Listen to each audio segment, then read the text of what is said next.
VOA Afrique. Bonjour à tous. Bienvenue, chers téléspectateurs, c'est vous et nous.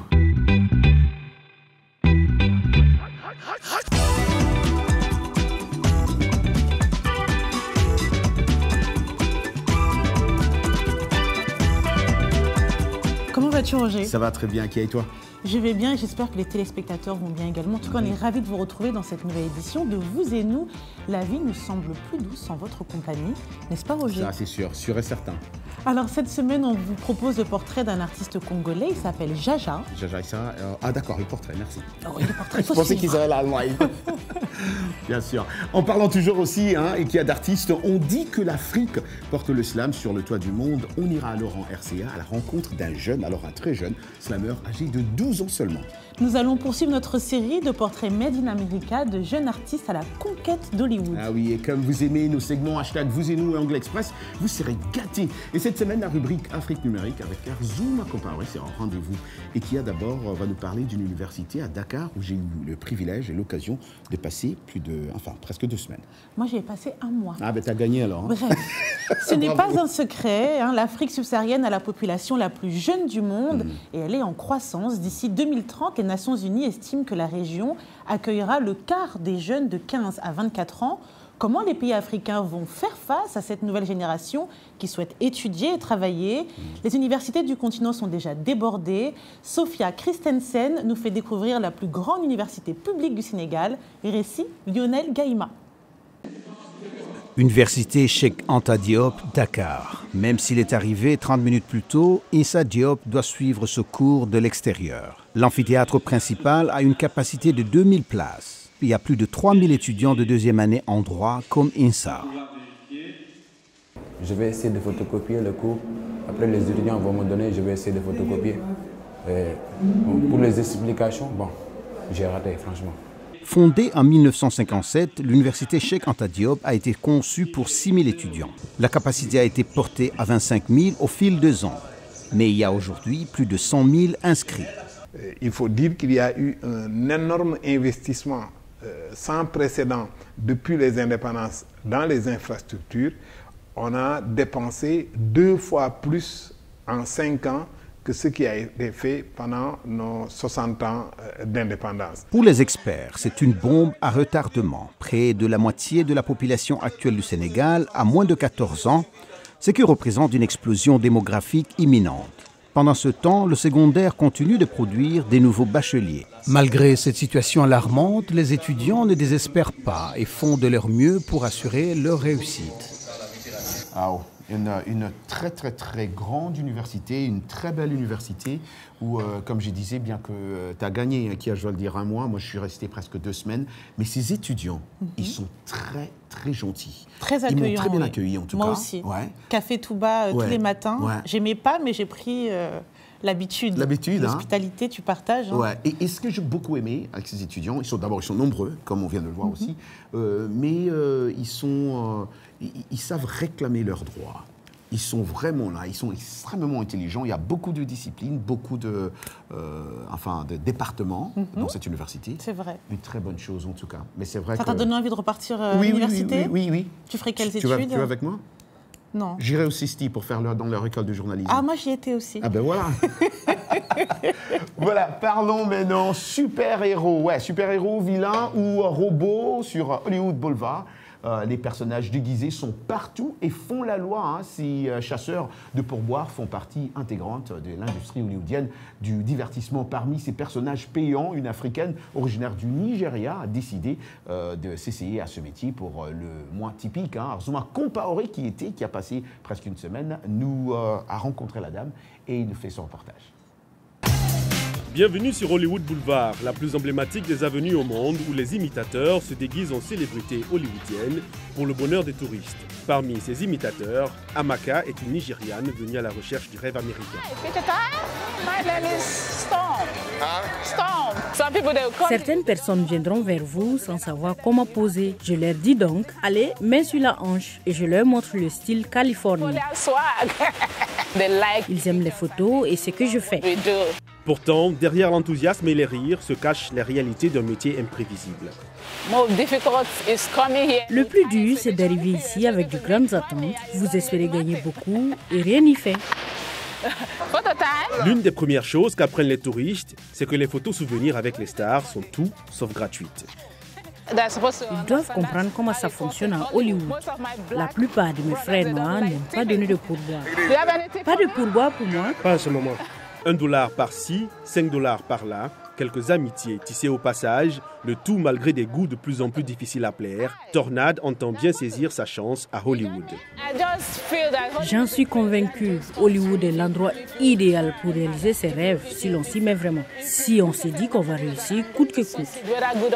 Et cela commence peut-être par une révélation à son mari, qui est chef au Nigeria. Mon mari m'encourage vraiment. Il ignore que je suis ici à Hollywood faisant ce boulot. Il finira par le savoir. Alors je lui parlerai de tout ce que j'ai appris. Je suis la femme du chef, je le sais. Mais je ne fais rien de mauvais, non? J'essaye de m'aider et d'aider mes enfants. Mais en attendant d'être un jour, elle aussi une star adulée, Amaka poursuit ses randonnées sur Hollywood Boulevard, toujours à la recherche de nouveaux touristes et de nouvelles photos.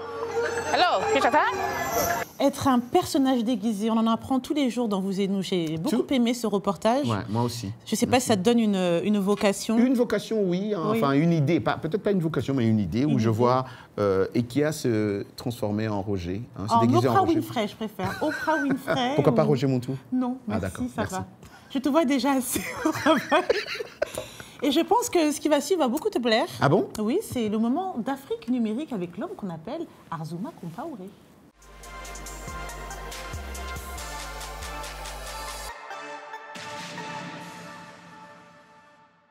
Merci beaucoup Arzouma. Arzouma Compaoré est là avec nous. Bonjour Arzouma. Bonjour Roger, bonjour Ekia. En tout cas, c'est toujours un plaisir Arzouma de te revoir ici. Aujourd'hui, on parle technologie. C'est quoi il y a des gadgets qui sont sortis encore du Alors, on va parler de ça. Mais ce que je voulais dire déjà, c'est que ce que beaucoup peut-être ne savent pas, c'est que chaque fois que l'on se connecte à Internet, on laisse des traces, ce qu'on appelle une empreinte digitale. Tout à fait. Et donc, des moteurs de recherche comme Google ou Bing, lorsque vous créez un compte avec eux, vous acceptez dans les termes de référence qu'ils fassent ce qu'ils appellent du tracking. Donc, en fait, ils suivent exactement toutes vos activités à la lettre. Mais ce que tu dis est vrai parce que des fois, on se reconnecte et on a une publicité qui correspond à quelque chose qu'on a regardé un petit peu avant. Donc, sur la base justement des données qu'ils récupèrent, ils peuvent faire ça. Alors, qu'est-ce qui se passe? C'est que aujourd'hui, si vous voulez avoir accès à votre archive Google, vous pouvez le faire.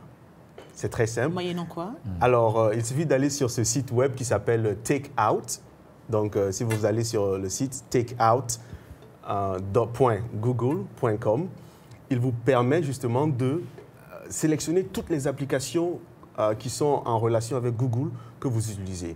Que ce soit votre application GPS, que ce soit YouTube, que ce soit vos messages Gmail et tout. Et donc, vous pouvez sélectionner toutes ces applications-là et télécharger toutes ces applications dans un fichier.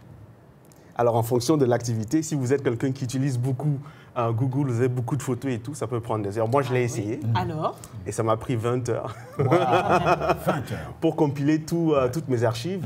Et c'est assez surprenant parce que jusqu'à l'heure près, à la seconde près, vous pouvez exactement voir quelles sont les données, quelles activités vous avez fait. Et Google garde ça. Et de savoir qu'il y a quelqu'un qui a accès à ça, bon, ça permet à chacun de savoir à quoi s'en tenir. Okay. Roger et Kia, pour terminer, nous allons parler du Real Iron Man. Alors, Iron Man, c'est en réel, mais la version pas dans réelle. le film, non. Non. Alors, cet homme volant a créé justement un costume à réaction qui lui permet de voler. Je ne vous en dis pas plus. Ouais. Très intéressant. Je propose de regarder ensemble. D'accord.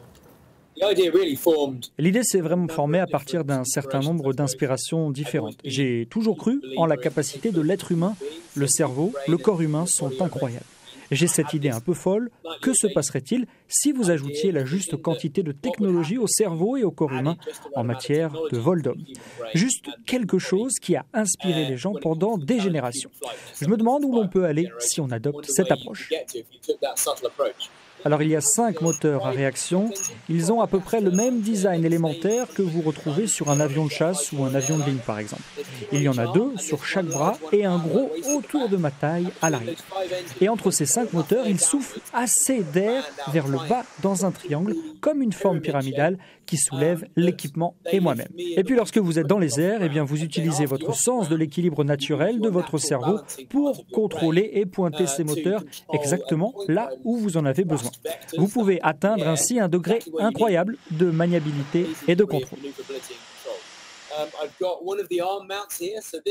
Ça, c'est un bras max, donc c'est ce que je porte sur un de mes bras. Tout est imprimé en aluminium 3D.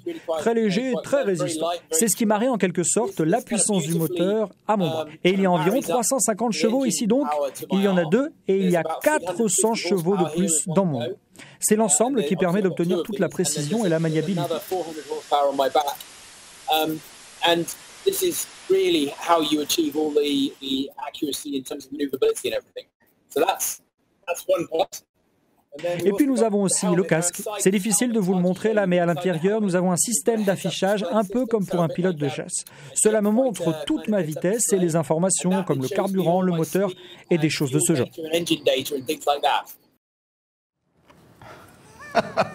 Moi, ça me donne envie d'essayer, mais tu n'as pas essayé pour nous faire... J'ai eu exactement la même chose. Pour nous faire part de... peureux. Alors, lorsque j'ai discuté avec Richard lors de l'interview, il venait juste de terminer une séance d'entraînement. Et l'objectif, justement, c'est de mettre ce genre de costume à la disposition du public pour faire un peu comme du divertissement, comme du jet ski.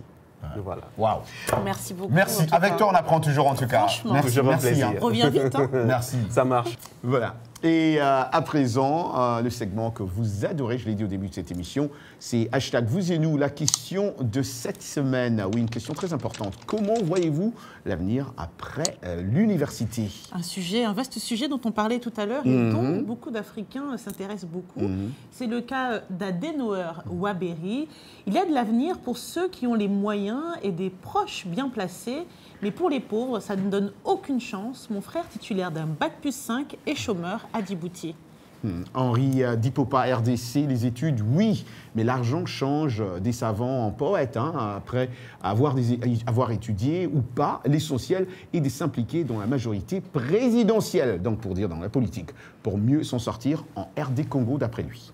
Le bon fils Bello au Burkina. Ici, au Burkina, les études ne font pas la réussite. Tout est question de réseau. Ils se rejoignent un peu d'est en ouest, en Afrique centrale. C'est vrai. C'est comme si on parlait exactement de la même chose. Et je crois que c'est un peu pareil dans beaucoup de pays.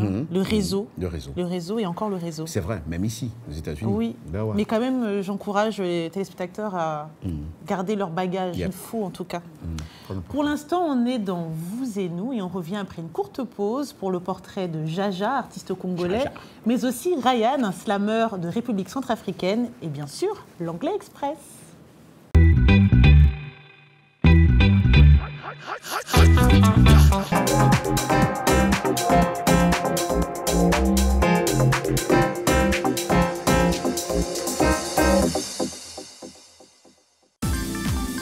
La VOA sur votre portable avec l'application Mobile Streamer. Écoutez nos programmes n'importe où, quand vous le voulez. C'est gratuit avec Internet.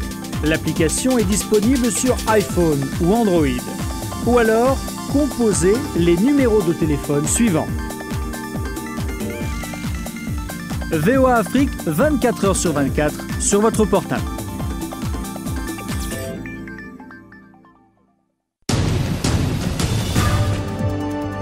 Washington Forum, votre décryptage hebdomadaire de l'actualité africaine, américaine et internationale sur VOA Afrique.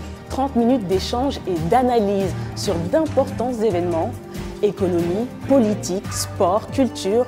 Nos invités répondent aux questions. Washington Forum, c'est aller au-delà de la nouvelle, une perspective sur des questions importantes à partir de la capitale américaine. De Dakar à Kinshasa, en passant par Le Caire, New York, Paris et Londres. Nous sommes en direct chaque jeudi à 19h temps universel. Washington Forum sur VOA Afrique et nos chaînes partenaires.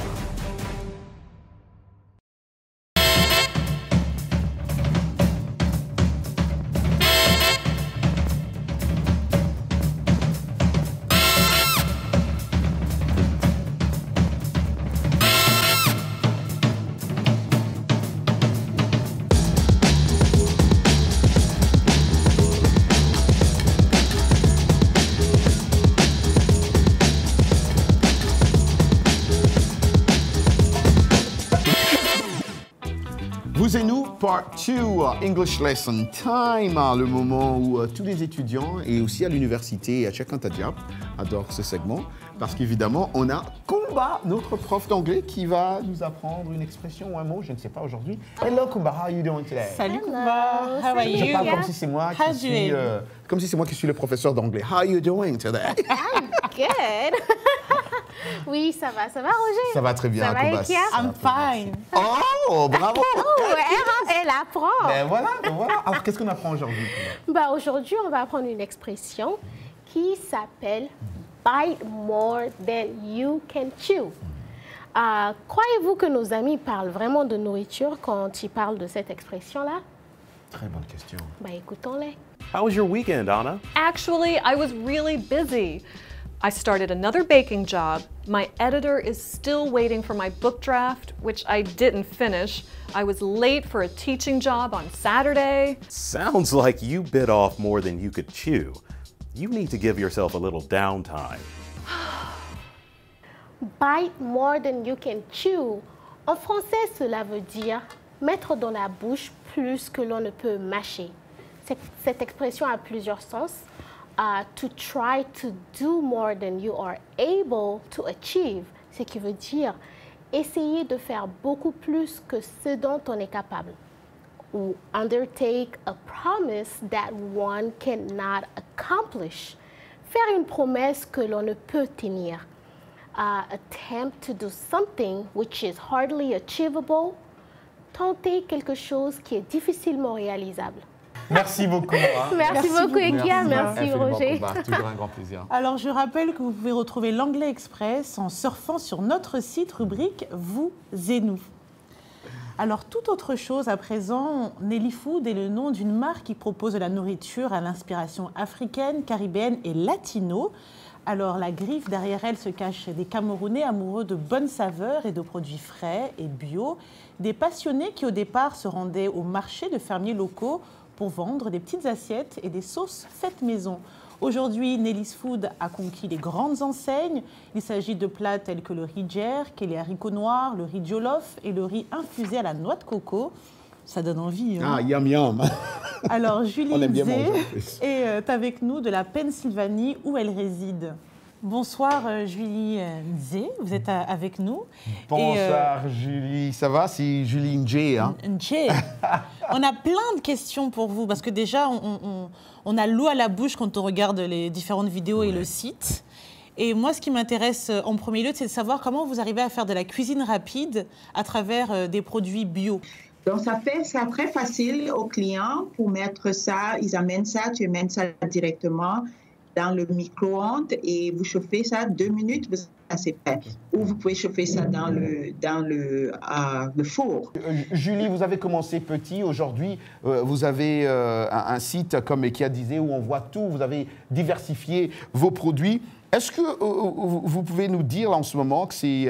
que en tout cas, vous avez réussi et que vous êtes contente où vous êtes et vous êtes confortable ou vous voulez continuer à faire grandir cette industrie ou ce que vous faites? Quand on a commencé petit à petit, ça a commencé à vraiment prendre, les clients ont commencé à vraiment aimer les produits et nous avons été contactés par quelques supermarchés et ils ont mis dans quelques magasins, 2 magasins, on a commencé avec 2 magasins et après... nous avons fait beaucoup de démos. Julie, je vais vous laisser continuer, mais est-ce que vous pensez implanter aussi votre compagnie dans votre pays d'origine? Je rappelle que vous êtes camerounaise d'origine, n'est-ce pas? Ou vous voulez seulement les aux États-Unis? Ouais. Oui, nous sommes camerounais d'origine et nous sommes vraiment intéressés d'établir une usine en Afrique, surtout si nous pouvons faire dans notre pays, au Cameroun. Surtout, nous importons maintenant le manioc.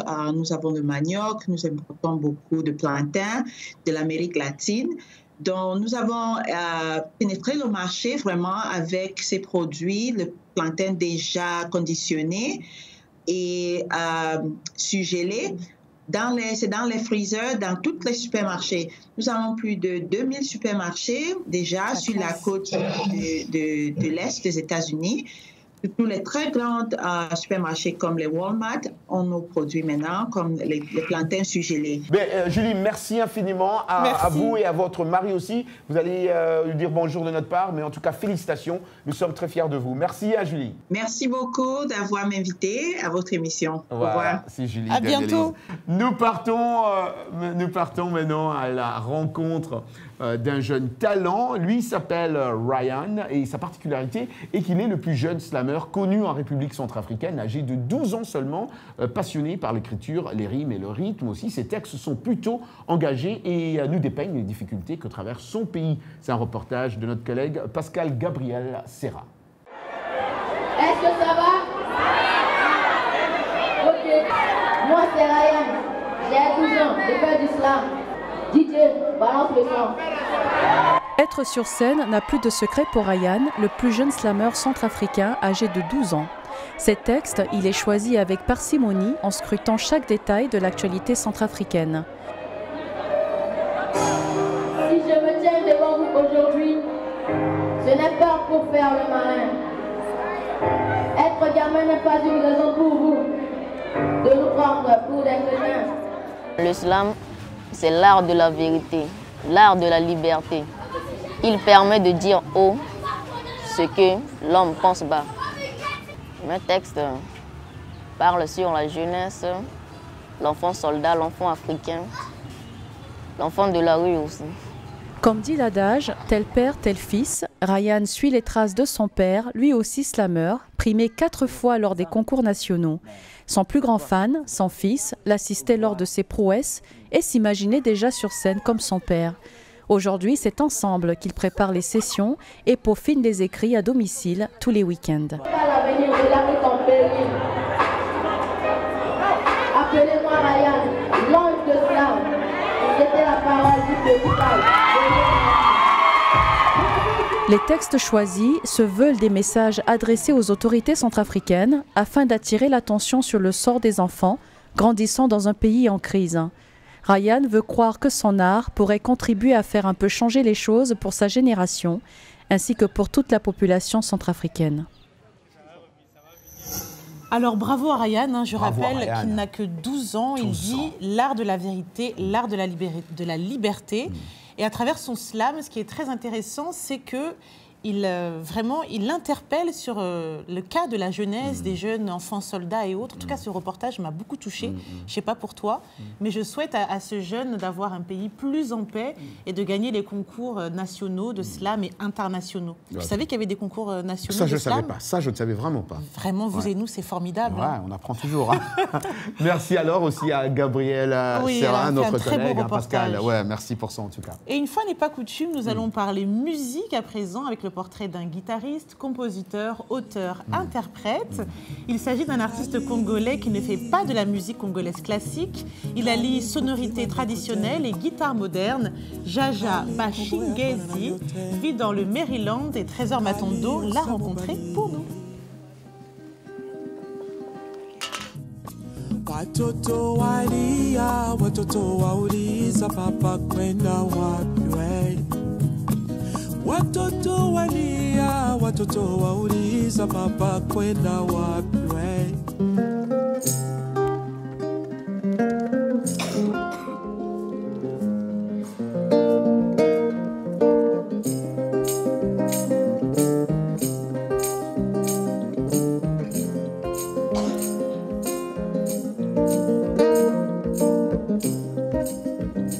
Ma musique a une influence très spécifique. Je ne suis pas politicien, je suis un artiste, mais un artiste qui peut aussi éduquer la masse, un artiste qui peut aussi exposer l'injustice. C'est à travers les artistes, Peter Gabriel et les autres, ils ont joué, ils ont fait un grand concert en Afrique du Sud et ça n'a pas pris beaucoup de temps, Mandela a été libéré. C'est pour vous dire que la musique, c'est un véhicule important qui peut apporter un changement. Kali, Kali, Kali kokimanda kote. Je trouve une manière très très facile de m'exprimer à travers ma musique, parler de l'histoire que j'ai vécue et de l'histoire présente que je suis en train de voir à travers le monde pour le moment. Ma seule façon de pouvoir contribuer à ça, c'est d'écrire ça dans la chanson. Une situation qui se présente maintenant, par exemple, dans notre pays, le Congo, j'ai déjà écrit à cette chanson. J'en parle chaque fois que j'en trouve une opportunité, non pas seulement de mon pays, je parle du Soudan, je parle de la Syrie, l'afflux des réfugiés à travers le monde. Ça fait mal, que le monde a besoin de l'humanité et de l'amour pour le monde. Quand je joue un certain style, c'est pour un objectif donné. Alors je me suis dit, avec ce genre de chansons que je vais écrire, je vais m'attacher beaucoup plus à la musique acoustique. Wow. Tu sais, j'ai eu l'occasion de rencontrer cet artiste plusieurs fois aussi et d'aller dans ses concerts. Ce qui m'a beaucoup marqué, c'est cette guitare-là. Je sens comme si cette guitare-là me parlait. Ben, moi aussi, parce qu'en fait, j'ai l'impression qu'il y a un mélange entre la façon dont on peut jouer au Cameroun et une façon autre. C'est vrai. C'est congolais, mais c'est pas vraiment congolais. C'est pas seulement oui, congolais. Ça fait vraiment musique itinérante. World music, voilà, un peu dans le sens. Hein. La musique du monde. C'est un terme que j'aime pas trop, mais j'accepte. J'ai vu quand je dis ça, attends. Mais voilà, c'est une caresse pour l'oreille. Exactement. Moi, je ne le connais pas, mais ça y est, il est rentré en plein cœur. Il est très fort, Jaja. En tout cas, félicitations à l'artiste. Félicitations. Et comme je te disais tantôt, il vient aussi d'une région qui a traversé le Kivu, hein, tout ce coin, il y a Goma et tout. Ils ont traversé des périodes difficiles. Et quand ils chantent, ces chansons sont. Tu sens qu'ils ne chantent pas pour chanter. Exactement. Il a toujours un message. Comme ceux qui viennent, ils chantent, on ne sait pas ce qu'ils chantent. Lui, il chante, tu ne comprends pas ce qu'il dit, mais tu es touché. En tout cas, on va finir en musique. Hein. On va finir en musique avec un clip surprise. On ne vous dit pas le titre, ce sera à vous d'aller le chercher. Exactement. D'aller sur la page YouTube de cet artiste, Jaja. Comment je prononce bien le nom de famille là? Bashengezi. Bashengezi. Et de vous faire caresser par cette belle mélodie et par ces belles images. Exactement. Et comme d'habitude, on vous dit rendez-vous la semaine prochaine. Ouais. Watoto walia, watoto wauliza papa kwenda wapi we.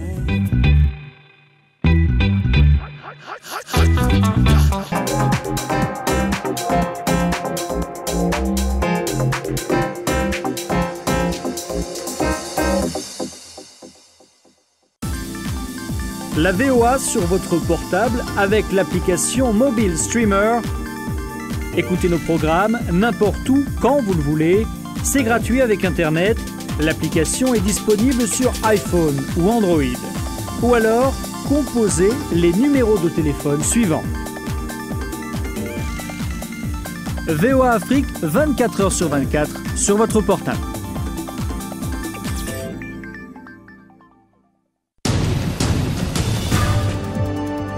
Washington Forum, votre décryptage hebdomadaire de l'actualité africaine, américaine et internationale sur VOA Afrique. 30 minutes d'échange et d'analyse sur d'importants événements, économie, politique, sport, culture. Nos invités répondent aux questions. Washington Forum, c'est aller au-delà de la nouvelle, une perspective sur des questions importantes à partir de la capitale américaine. De Dakar à Kinshasa, en passant par Le Caire, New York, Paris et Londres, nous sommes en direct chaque jeudi à 19h temps universel. Washington Forum sur VOA Afrique et nos chaînes partenaires.